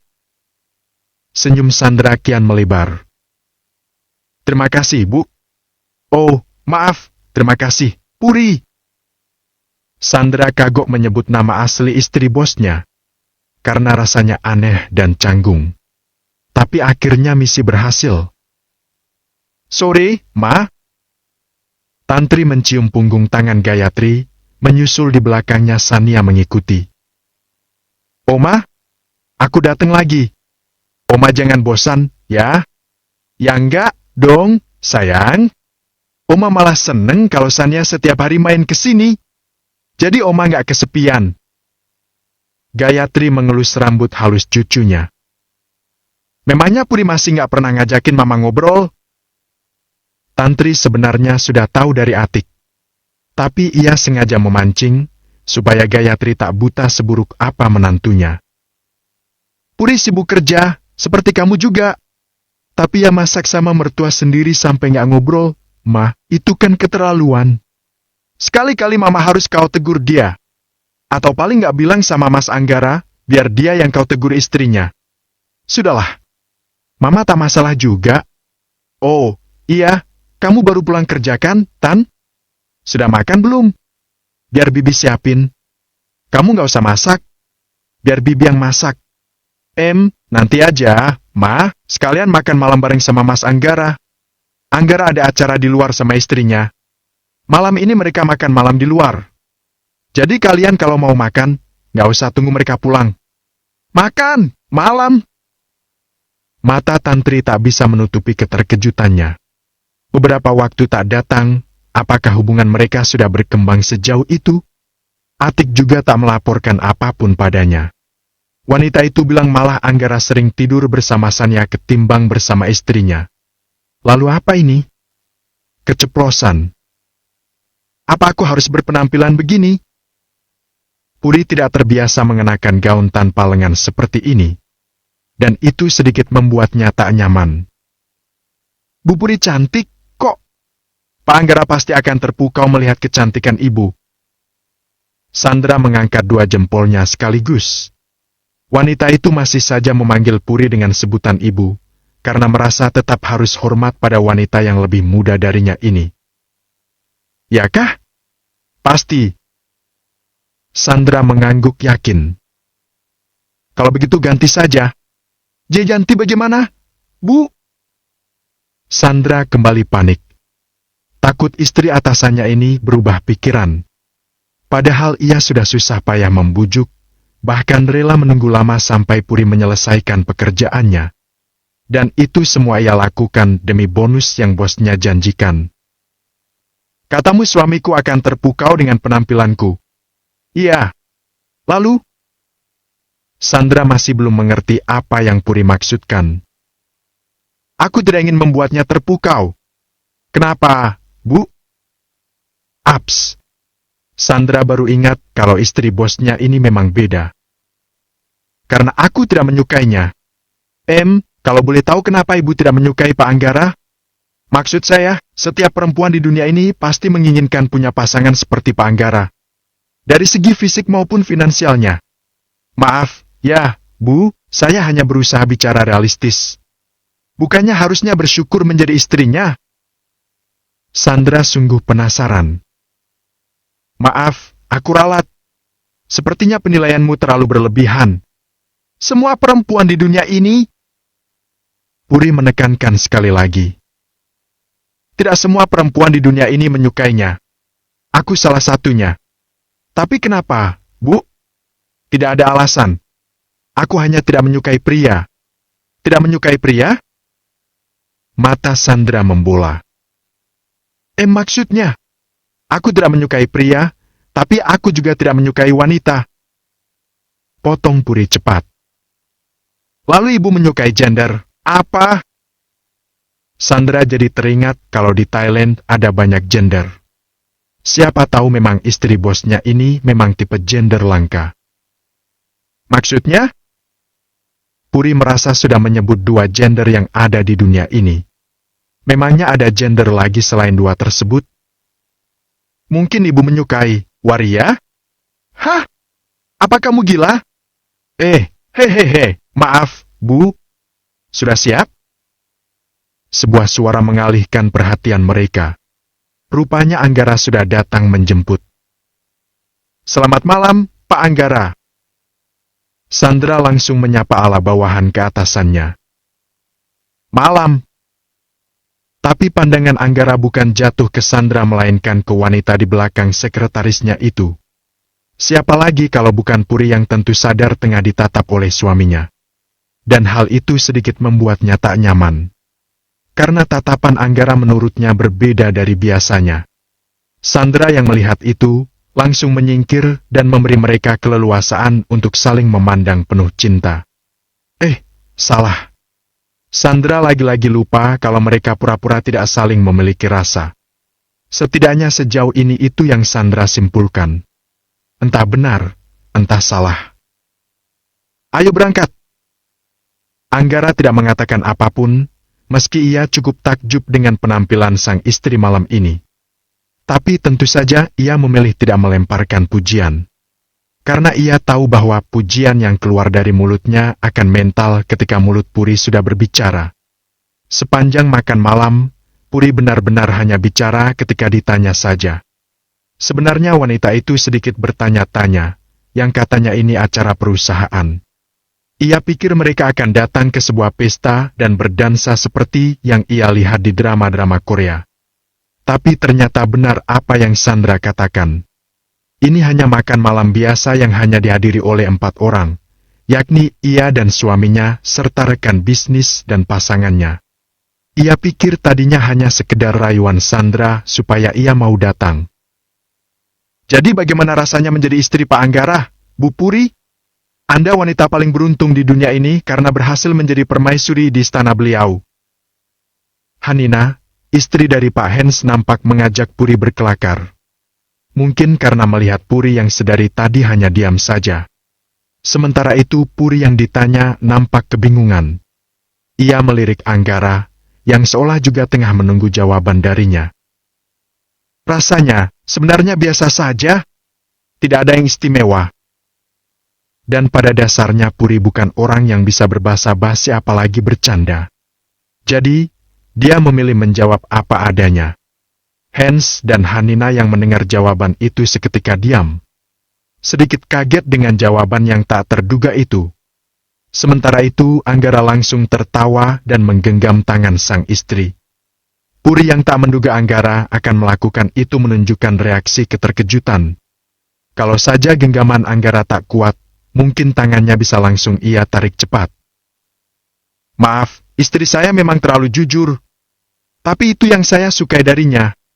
Dia wanita yang menarik dan unik. Anggara tersenyum memuji istrinya. Oh. Hans dan Hanina saling melempar pandang. Masih merasa aneh, tapi merasa mereka pasangan yang unik. Sepertinya kalian pasangan yang luar biasa. Tentu saja. Semoga kalian lekas diberikan momongan. Pak Anggara selalu mengatakan bahwa ia menginginkan anak laki-laki untuk meneruskan perusahaannya. Semoga saja kali ini misinya sukses. Pak Hans terkekeh. Pak Hans masih ingat rupanya. Tentu saja. Anda mengatakannya sepanjang waktu, sampai saya bosan mendengarnya. Pria itu lagi-lagi terkekeh. Sedang Anggara langsung melotot. Yang pada akhirnya membuat pria itu langsung menghentikan tawanya. Kalau Bu Puri sendiri, ingin anak laki-laki atau perempuan? Hans beralih menanyai Puri. Saya tidak menginginkan keduanya. Jawab Puri tegas. Hal yang seketika membuat senyum Hans buyar kembali. Maksud Bu Puri? Sebenarnya saya tidak berniat menjadi orang tua sejak awal. Tapi kalau memang suami saya menginginkan itu, maka... Puri melirik Anggara yang lagi-lagi seperti sedang menunggu jawaban darinya. Makanya saya akan mengizinkannya untuk menikah lagi. Lagi-lagi Hans dan Hanina dibuat syak dengan jawaban Puri yang di luar logika mereka. Maaf, tapi apa Bu Puri memiliki masalah kesehatan? Tanya Hanina yang terlihat penasaran. Tidak. Lalu apa yang membuat Bu Puri tidak ingin memiliki keturunan? Saya hanya tidak menginginkannya. Tidak ada alasan lain. Tapi ibu yakin mau mengizinkan suami ibu menikah lagi? Maksudnya, wanita gila mana yang menginginkan suaminya menikah lagi? Di saat sebenarnya dia sehat dan bisa mengandung. Saya yakin. Bahkan saya siap untuk diceraikan. Lagi-lagi Hans dan Hanina dibuat syak untuk kesekian kali. Tapi bibirnya mereka malah seperti sedang menahan tawa. Dan hal itu sedikit membuat Puri curiga dan merasa ada yang tidak beres. Maaf, saya hanya merasa lucu dengan konsep pernikahan kalian yang sangat berbeda dengan pasangan kebanyakan. Hans langsung mengklarifikasi setelah mendapatkan pelototan dari Anggara. Karena sebenarnya mereka bukan benar-benar rekan bisnis. Hans dan Hanina adalah teman lama Anggara. Mereka juga bukan pasangan. Pria itu meminta mereka untuk berpura menjadi rekan bisnisnya. Demi Anggara, mereka rela menjadi artis dadakan malam ini. Meski mereka sendiri tidak tahu tujuan Anggara melakukan ini. Tapi ibu mencintai Pak Anggara kan? Hanina yang penasaran spontan bertanya. Puri lagi-lagi melirik suaminya. Anggara tak berharap banyak dengan jawaban Puri. Hanya saja jawaban istrinya pasti akan membuatnya jadi bahan ledekan dua kawannya ini nanti. Saya tidak tahu bagaimana mencintainya. Kenapa? Tanya Hans dan Hanina kompak. Karena dia sangat menyebalkan. Hans dan Hanina lagi-lagi berusaha menahan tawa mereka. Sedang Anggara nampak berwajah masam. Apa aku semenyebalkan itu? Lama-lama Anggara terpancing dengan jawaban Puri. Iya. Coba sebutkan satu saja sifatku yang menyebalkan. Kenapa kamu membahas hal pribadi di depan rekan bisnismu? Puri menekankan pada dua kata, rekan bisnis. Bukannya itu sangat tidak sopan? Anggara seketika diam, tak berkutik. Ia baru sadar telah kelepasan bicara. Sial. Bukalah hati. Jangan salah paham. Mereka benar-benar rekan bisnisku. Anggara dibuat mati kutu setelah sandiwara Hans dan Hanina yang gagal total. Tapi bodohnya, ia masih sempatnya mengelak seperti ini. Benar-benar memalukan. Aku tidak bertanya. Lagi pula aku juga tidak peduli mereka siapa, entah rekan bisnis atau siapapun itu. Mereka dalam perjalanan pulang dengan sopir yang menyetir di depan. Dan pasutri itu duduk di kursi belakang. Pria itu menghembuskan nafas kasar sebelum kemudian memilih untuk jujur. Oke, mereka bukan rekan bisnisku. Dalam hati Anggara mengutuk dua kawannya yang telah berakting konyol sepanjang makan malam. Hingga pada akhirnya ia terpancing oleh Puri. Tapi jangan salah paham. Aku melakukan ini dengan niat baik, supaya kamu punya kegiatan dan tidak kesepian. Aku tidak kesepian. Elak Puri. Hah! Anggara tersenyum meremehkan. Jangan bohong. Setiap hari kegiatanmu hanya di kamar dan di kamar. Memangnya kamu tidak bosan? Dulu, Tantri selalu tancap jika dalam sebulan saja tak mendapat jatah liburan. Begitupun dua pasangannya yang sebelumnya.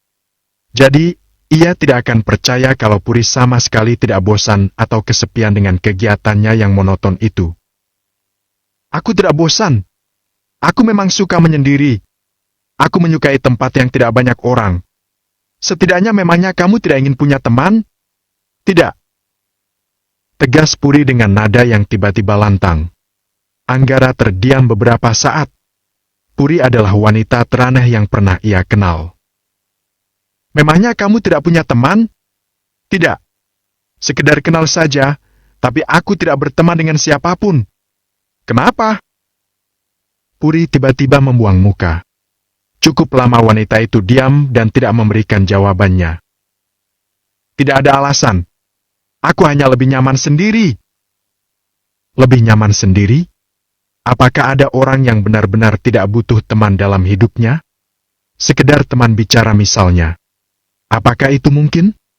Anggara terus memikirkannya, tapi ia tak menemukan jawaban apapun. Karena menurutnya itu terlalu tidak normal. Menurutmu bagaimana istri saya? Keesokannya Anggara kembali terlibat obrolan dengan Sandra. Mereka sama-sama perempuan, Anggara pikir, mungkin Sandra bisa sedikit memahami istrinya. Mungkin saja. Saya juga tidak tahu, Pak. Baru kali ini saya menemukan wanita seperti Bu Puri. Mungkin. Sandra tak langsung meneruskan kalimatnya. Mungkin apa? Mungkin beliau memiliki trauma di masa lalu dengan pria. Mengingat jawaban Puri yang katanya tidak tertarik dengan laki-laki maupun perempuan. Sandra merasa bahwa ada yang aneh dengan jawaban itu. Saya juga berpikir demikian. Saya juga sudah meminta seseorang untuk mencari tahu masa lalunya. Tapi sampai saat ini informasi yang saya terima sebatas perlakuan ayahnya di masa lalu yang mungkin kurang baik. Ayahnya berselingkuh lalu membuang keluarganya. Mereka lalu pindah rumah dan memulai kehidupan dari bawah. Menurutmu apa hal itu bisa membuat seseorang trauma? Maksudnya, apa hal itu bisa membuat wanita takut untuk disentuh? Takut disentuh? Sandra baru tahu hal ini. Iya, dia selalu tak nyaman walau hanya berjabat tangan denganku. Sandra nampak berpikir. Jangan-jangan apa? Jangan-jangan Bu Puri pernah mendapatkan pelecehan dari ayahnya, Pak, di masa lalu. Saya juga sempat berpikir demikian. Tapi untuk sekarang saya masih berusaha menyelidikinya. Anggara kembali terdiam. Dia juga tidak punya teman. Dan sepertinya juga tidak berniat untuk berteman dengan siapapun. Menurutmu kenapa dia jadi sedingin itu? Anggara menghela nafasnya. Sedang Sandra malah tersenyum melihatnya. Kenapa kamu tersenyum? Anggara yang masih sensitif melihat senyum konyol Hans dan Hanina semalam langsung negatif thinking. Enggak, Pak. Saya cuma sedang memikirkan sesuatu. Sandra menjawab dengan raut wajah penuh teka-teki. Memikirkan apa? Sepertinya, Bapak ada rasa dengan Bu Puri. Hah? Aku ada rasa pada wanita aneh itu? Omong kosong macam apa ini? Anggara kembali tak terima dengan tuduhan Sandra. Kalau tidak ada rasa, kenapa Bapak begitu peduli dengan Bu Puri? Karena saya kasihan padanya. Kenapa Bapak harus kasihan? Sedang Bu Puri saja tidak menghormati Bapak. Sial si Sandra. Tapi sayangnya omongan Sandra benar adanya. Karena saya suaminya. Saya hanya berusaha untuk bertanggung jawab atas dirinya dan menjamin kenyamanannya. Wah, kenapa Bapak sampai repot-repot memikirkan sejauh itu? Padahal Bu Puri saja ingin cepat bercerai dari Anda. Kenapa Bapak tidak menuruti saja kemauan Bu Puri dan mencari wanita lain? Kalau saya pasti akan melakukan itu. Toh, saya tidak ada rasa juga padanya. Pancing Sandra. Wah, Anggara benar-benar dibuat mati kutu. Apa kamu lupa? Di sini saya bosnya dan kamu, bawahan saya. Kenapa kamu memojokkan bosmu sendiri? Siapa yang membayarmu? Kamu mau dipecat. Anggara langsung mengeluarkan jurus andalannya yang tentu saja hal itu langsung membuat Sandra mati langkah. Padahal kalau cinta, tinggal bilang saja. Ia pasti akan membantu. Dasar bos aneh. Istrinya juga sama anehnya. Batin Sandra. Keluar! Sana kerja kamu. Usir Anggara. Saya kerja apa, Pak?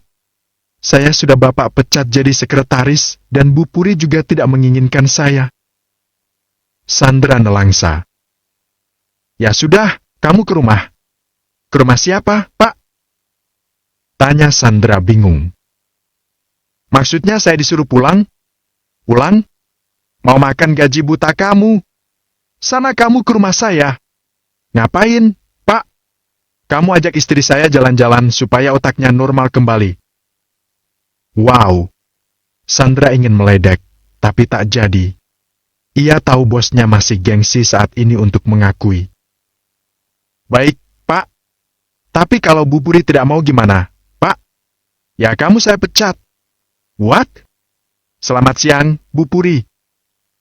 Sandra menyapa dengan gaya khasnya. Ia berusaha bersikap lebih friendly. Mungkin dengan begitu istri bosnya lebih nyaman untuk dekat dengannya. Kenapa kamu datang lagi? Tanya Puri yang tahu pasti ada lagi yang direncanakan suaminya. Maaf, Bu Puri. Tapi Bapak meminta saya untuk mengajak Ibu jalan-jalan. Jalan-jalan? Benar, Bu. Tapi aku sedang tidak ingin jalan-jalan. Kalau begitu saya memaksa. Sandra memasang wajah memelas. Please, Bu, posisi saya benar-benar sudah digantikan orang lain di kantor. Hanya ini pekerjaan yang Pak Anggara berikan ke saya. Kalau saya gagal melaksanakan tugas ini, maka alamat saya akan dipecat, Bu. Ya sudah, kamu tinggal cari kerja lagi. Masalahnya tidak semudah itu, Bu. Kalau mencari pekerjaan segampang itu, saya tidak akan peduli mau dipecat sekarang juga. Astaga, kenapa suami istri ini membuatnya pusing saja? Padahal tinggal bilang iya saja. Istri mana yang banyak alasan diminta jalan-jalan oleh suaminya sendiri? Kalau dirinya, sudah pasti akan mengiyakan dengan penuh semangat. Sekalian memanfaatkan punya suami kaya. Ia akan belanja apapun yang ia mau. Bagaimana kalau aku carikan kamu pekerjaan lain? Hah? Sandra shock. Kenapa dia malah ditawari pekerjaan lain? Bu Puri mau mencarikan saya pekerjaan? Iya. Kalau kamu mau. Sekarang banyak pekerjaan yang bisa dilakukan dari rumah. Berapa gajinya? Maksudnya, saya punya banyak tanggungan, Bu. Setidaknya kalau saya mendapat pekerjaan baru, harus mendekati atau paling tidak lebih dari gaji saya sebelumnya. Memang berapa gajimu sekarang? 60 juta. Sandra menjawab lantang dan meyakinkan. Padahal tentu saja ia sedang ngibul. Sebanyak itu? Puri kaget dengan besaran gaji Sandra. Apa sekretaris gajinya sebanyak itu? Iya, Bu, Makanya saya sulit melepas pekerjaan ini. Sandra kembali memasang wajah memelas. Kalau gajimu sebanyak itu, bukannya harusnya kamu sudah punya banyak tabungan sekarang? Kenapa tidak coba buka usaha saja? Sandra menghela nafas. Kenapa istri bosnya ini bisa saja menjawabnya? Seperti yang saya bilang sebelumnya, Bu, saya punya banyak tanggungan, orang tua saya punya banyak hutang dan kebetulan, saya memang sedikit boros. Sandra terpaksa mengarang cerita kembali. Please, Bu, Bapak hanya meminta saya menemani Ibu saja. Maksud Bapak juga baik, supaya Ibu tidak bosan di rumah. Kenapa Ibu harus tutup mata dengan perhatian suami Anda? Coba sedikit saja melihat niat baik dan ketulusannya. Seketika Sandra ingin menjadi mak comblang bagi pasangan ini. Padahal mereka juga sudah menikah malah. Aneh memang konsepnya. Puri terdiam beberapa saat. Sampai akhirnya Sandra bersuara kembali. Saya tidak tahu Ibu punya trauma apa di masa lalu. Tapi percayalah, Pak Anggara benar-benar orang yang baik. Tolong belajarlah membuka hati Ibu untuk Bapak. Kalau sampai Pak Anggara berani macam-macam, saya akan memarahinya. Ceplos Sandra spontan. Memangnya kamu berani? Hah? Sandra baru sadar dengan apa yang keluar dari mulutnya. Tentu saja tidak, Bu. Saya hanya bercanda hehe.